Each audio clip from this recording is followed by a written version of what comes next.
गुरुबंधेश्वराय नमः।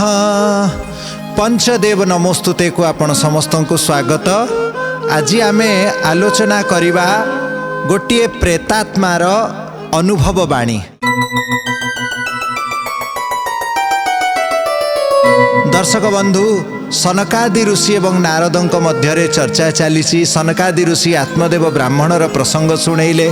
आत्मदेवर पुओ धुंदुकारी कथा आपण शुणिले जे मरिबा परे भयंकर ब्रह्म राक्षस हो जाइछि, कष्ट पाउछि। गोकर्ण द्वारा से श्रीमद् भागवत कथामृत शुणा पाइले। परम कारुणिक गोकर्ण जे भगवान को भक्ति करती, तांक हृदय रे समस्तंक प्रति दया थाए।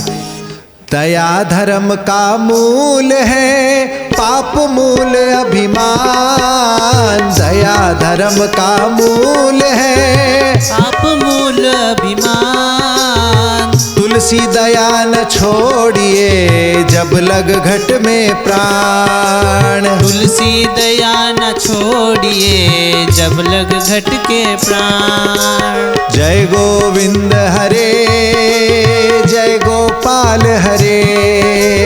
जय गोविंद हरे, जय गोपाल हरे। जय गोविंद हरे, जय गोपाल हरे। जय गोविंद हरे, जय गोपाल हरे। बोल भक्तवत्सल भगवान की जय। जीवे दया नामे रुचि, वैष्णव सेवन एथु बड़ धर्म नहीं। सुन सनातन, सकल शास्त्र सकल पुराणर वार्ता, वेद वेदांतर वार्ता दया रखिथिब। गोकर्णंकर हृदय रे दया आसीची। धुंदुकारी को उद्धार करबा पई से निजे समस्त ग्रामवासी मानक सहयोग नहीं श्रीमद् भागवत सप्ताहर आयोजन करिसंती। भगवान सूर्य यह ही निर्देश करथिले। श्रीमद् भागवत सप्ताह श्रवण करबा पई समस्त ग्रामवासी माने आसीचंती। कीट पतंग मध्य आसी जाइचंती। आपण सब प्रसंग सुनिले कथारे। एही समय रे गोटे 7 गंठिया बाउंसर अधोदेश रे तळरे जाइकी निवास कला धुंदुकारी। तापरे धीरे धीरे धीरे धीरे से ऊपर ऊपर को उठिला एवं शेष दिन बाउंस फाटीगला। ता भितरु धुंदुकारी दिव्य शरीर प्रकट होइछि। गोकर्ण सम्मुख रे आसीछि, साष्टांग प्रणाम करिछि। निज सान भाई को प्रणाम करिछि। बड़ भाई आज सान भाई को प्रणाम करुचंती। कौन पाई? नमो महद्भ्योस्तु, नमो शिशुभ्य, नमो युवभ्य, नम आवटुभ्य। ये ब्राह्मणा गामवधूतलिंगाश्चरन्ति तेभ्य शिवमस्तु राज्ञाम। जे ब्रह्म जानाति इति ब्राह्मण, जो माने ब्रह्म तत्व को जानती, से पंडित, से शिशु पंडित को पूजा करा जाए, विद्वान पंडित को पूजा करा जाए, युवक पंडित को पूजा करा जाए, वृद्ध को मध्य पूजा करा जाए। जे माँ को पेटरे अछंती एमिति पंडित को मध्य पूजा करा जाए। अष्टावक्र माँ पेटरे थिले। तांको पिता जेतेबेले गोटे वैदिक मंत्र रे भूल करि देइचंती। अष्टावक्र पेटरू ही कहीदेले, बापा 8टी जगह आपण भूल करिचंती। अष्टावक्र श्राप देले, 8टी जगह तो देह बंका ही जीव। अष्टावक्र सेथिरे भी दुखित हेले नहीं।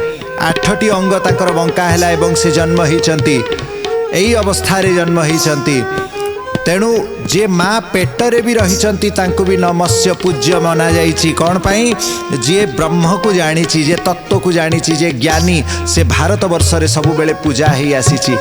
एठी ब्राह्मण मानन को सम्मान करा जाउथिला। कौन पाई? तांको ज्ञान पाई, तांको धन पाई नुहे।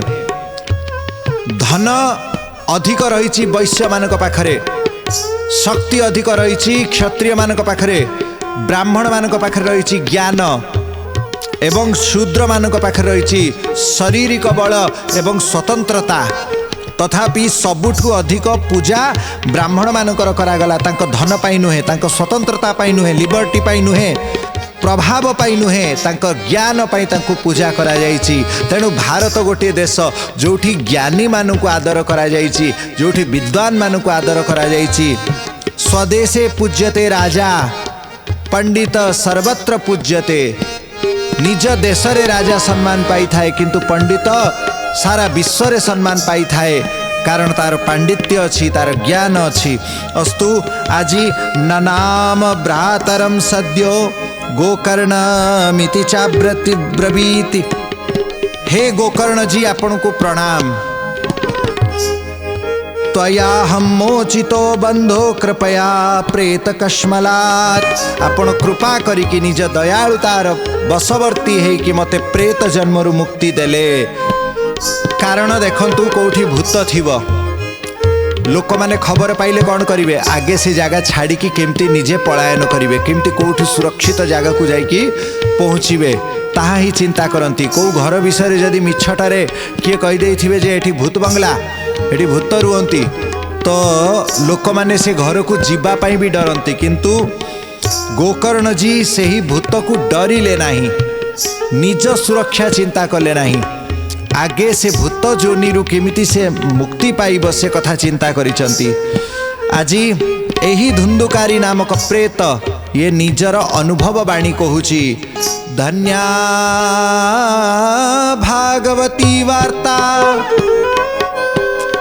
प्रेत पीड़ा विनाशिनी, सप्ताहोपि तथा धन्य कृष्णलोक फलप्रद।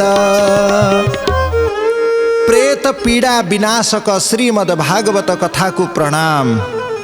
धन्या भागवती वार्ता सप्ताहोपि तथा धन्य, धन्य धन्य से श्रीमद् भागवत कथा सप्ताह कृष्ण लोक फलप्रद। कहीं भगवान कृष्णंकर धाम को प्राप्ति करे दिए। कृष्ण प्राप्ति करम शाश्वत, भगवान श्री कृष्ण को नित्य प्राप्ति करिवार मार्ग श्रीमद् भागवत द्वारा प्राप्ति होई थाए।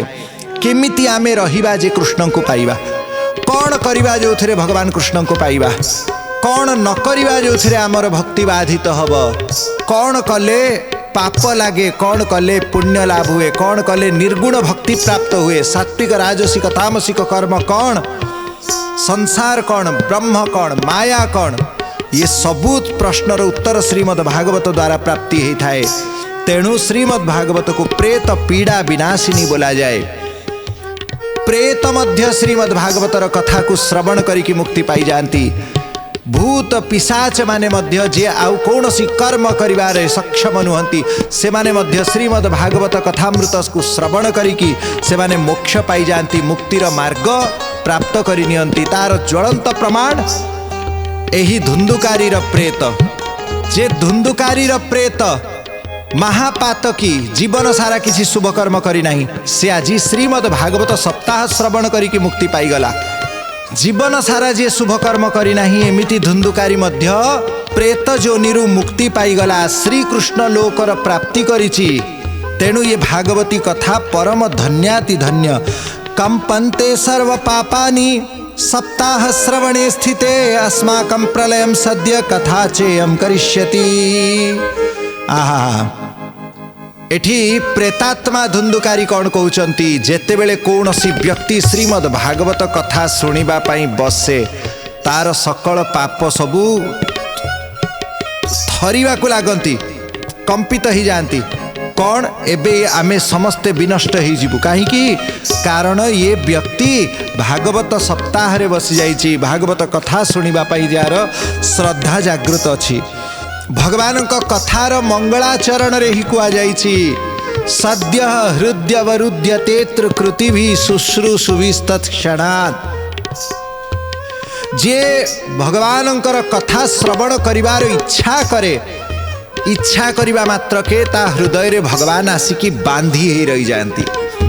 तेणु सबु बेले इच्छा जदि करूचंती भगवान को कथा सुनिबार इच्छा करंतु, सत्संग करने को इच्छा करंतु, मठ मंदिर दर्शन करने को इच्छा करंतु, वृंदावन मथुरा जीवा को इच्छा करंतु, श्रीक्षेत्र जीवा को इच्छा करंतु। आमे सदिच्छा कले ही भगवान आसिकी हृदय रे निवास करंती एवं सकल पाप ताप को से दोष दूर करि दियंती। आर्द्रम शुष्कम लघुम स्थूलम वांगमन कर्म भी कृतम श्रवणं विदहेत पापम पावक समिधो यथा। जेमिति कौनसी अग्नि रे जदि आपण समिधा पकेबे, छोटिया काठ पकेले भी जलिब, बड़ काठ पकेले भी ता भी जलिब, ओदा काठ भी जलिब एवं सुखिला काठ भी जलिब घीरे बुड़े थिले भी जलिଯିब पानी रे बुड़े थिले भी टिके समय लागिब अथच जलिब ठीक सेमिति आम द्वारा भल कर्म होइथिले भी ताहा भगवान को भक्ति रे लीन होइजिब पाप कर्म होइथिले भी ताहा भी विनष्ट होइजिब स्थूल सूक्ष्म सबु प्रकार दैहिक मानसिक सबु प्रकार पाप श्रीमद् भागवत कथामृत श्रवण करने द्वारा विनाश हो जाती।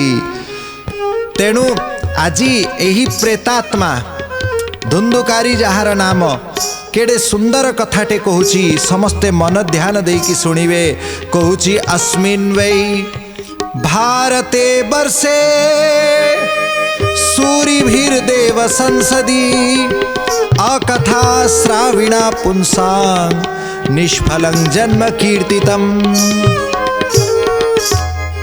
भारत रे जन्म नेबा परे जे श्रीमद् भागवत कथामृत श्रवण करिला नाही से व्यक्तिर जन्म ही धिक्कार से व्यक्तिर जन्म ही निष्फल। इस शरीर को मोहपूर्वक भल भल खाइबा को देई ताकू सजेई ताकू शीत गरम रु रक्षा करिकी कौन मिले आमे शरीर नाहू ये आत्मा आमको मिली ये शरीर आमको मिली ये शरीर आमको मिली परमात्मा को प्राप्ति करिबा पाई। ये शरीर कौनसी वस्तु नित्य नुहे आमको केबे नित्य शांति शाश्वत शांति प्रदान करि परिबो नाही। ये शरीर को माध्यम करिकी जदि आमे भगवानंकर भक्ति रे तल्लीन हवा ताहेले ही केवल शाश्वत शांति प्राप्त करि परिबा ताहेले ही परमात्मा को आमे अनुभव करि परिबा।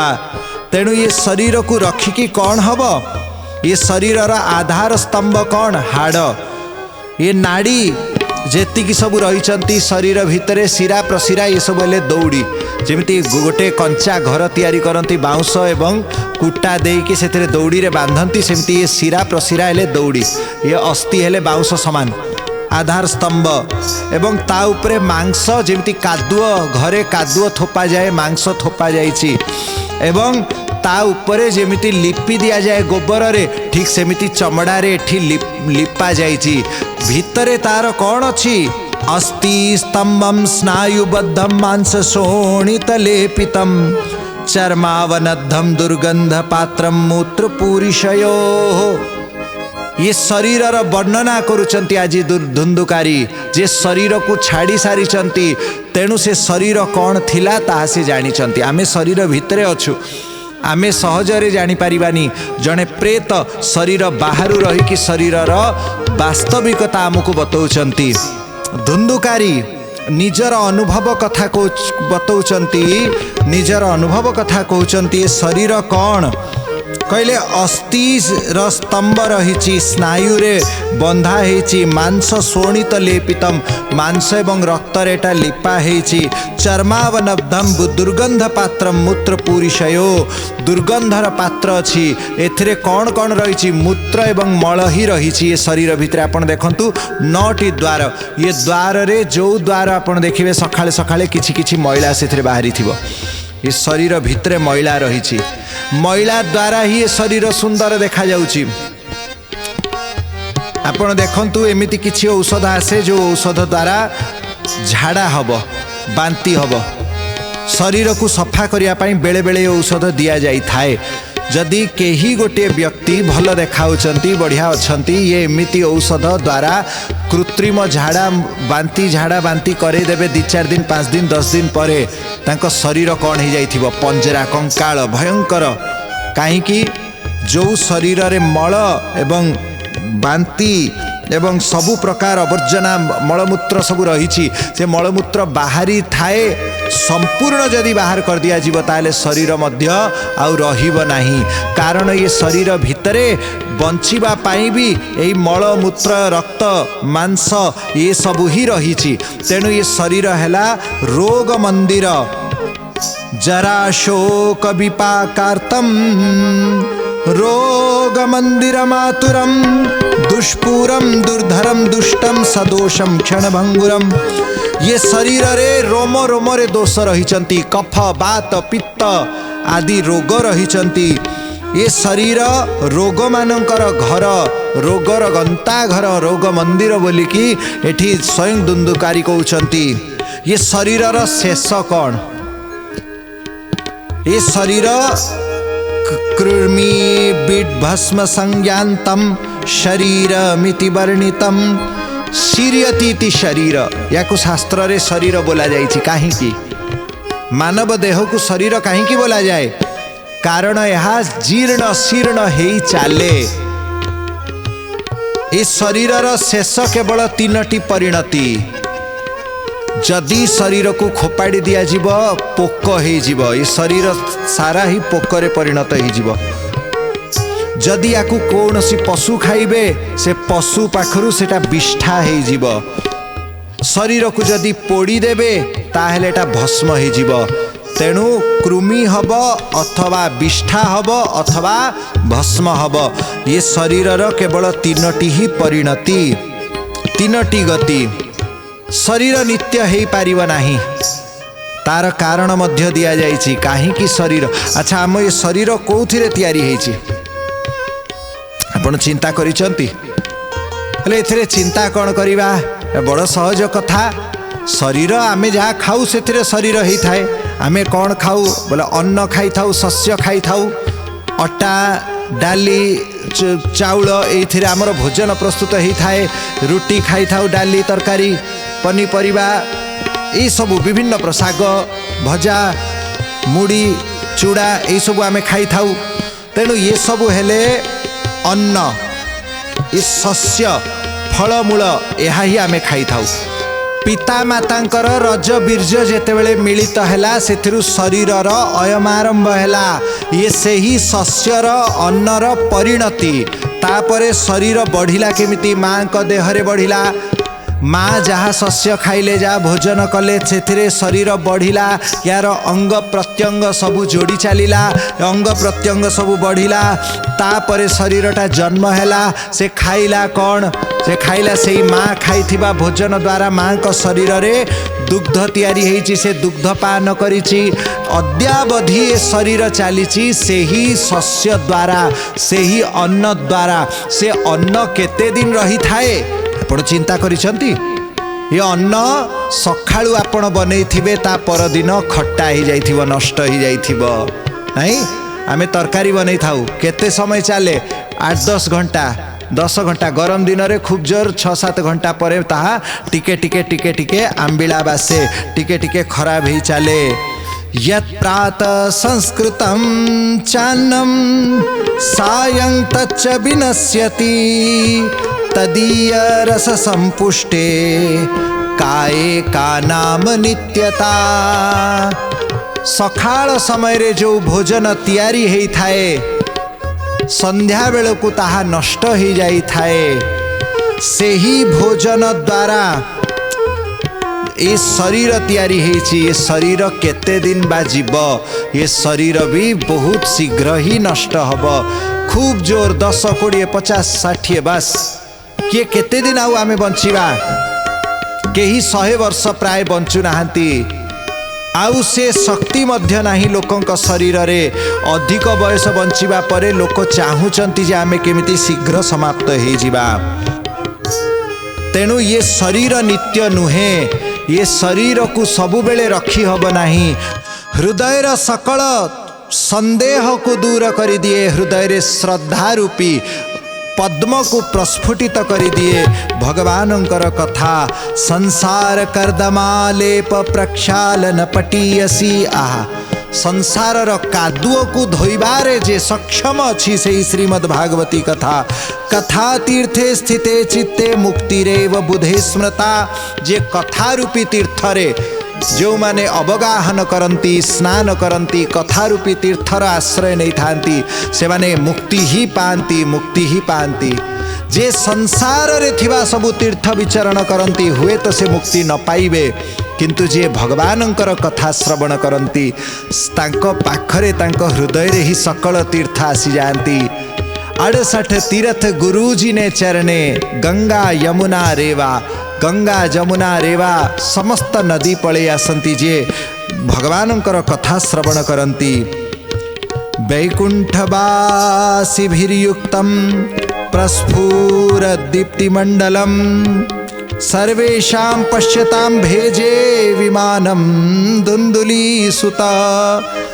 आहा एई समय रे जेतेबेले भगवानंकर कथा रूपी तीर्थर महिमा बखाण करुचंती दुंदुकारी अकस्मात कौन देखिले गोटे विचित्र सुंदर विमान आसीची। नंद सुनंद पार्षद से आसीचंती, हाथरे तांकर चमर रहिची।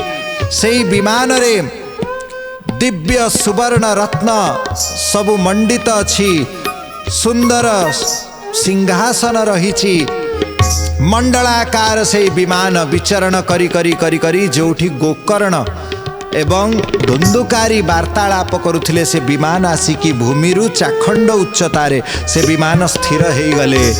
नंद सुनंदंकर हृदय रे अपार करुणा रहिची, हर्ष रहिची, आनंद रहिची। से स्पर्श करिचंती धुंदुकारीर शरीर, शंख चक्र गदा पद्मधारी शरीर, तुलसी विमंडित शरीर। से चिन्मय दिव्य बपू को हाथ बढ़ाइचंती। धुंदुकारी पुनः गोकर्ण जी को प्रणाम करके विमान रे बसिचंती। ये विमान तांकु बिरजा नदीर पार रे थिबा वैकुंठ लोक को नहीं जीव।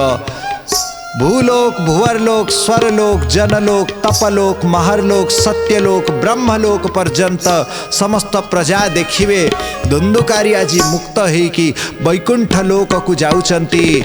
समस्ते निज निज लोकरे थिले, निज निज लोकरे सेठी छिड़ा ही सुवर्णमय रत्नमय थाली रे आरती करिवे।